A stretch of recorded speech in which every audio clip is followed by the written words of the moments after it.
পায়রা পায়রা বিবি পায়রা পায়রা বিবি পায়রা পায়রা বিবি ও মামা দেখো না আমার চুলটা হিরোর মতো লাগছে না?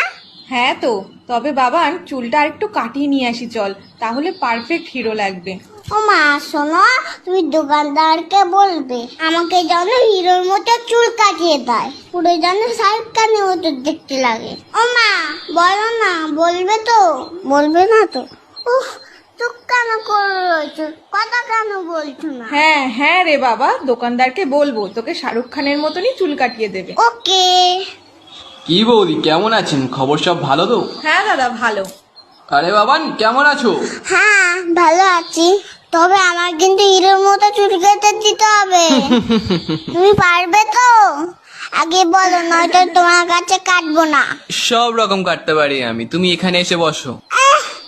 আমাকে একটু উঁচু করে দাও, আমি তো মুখটাই দেখতে পাচ্ছি না। হ্যাঁ তাই তো, তুমি নামো, আমি উঁচু করে দিচ্ছি। দেখো আবার যেন সব চুল কেটে দিও না।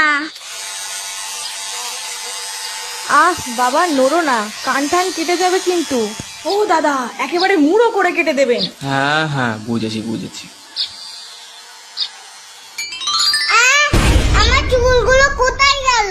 ও বাবান, তুমি কাঁদছো কেন? তোমাকে তো রোজনীকান্তের মতো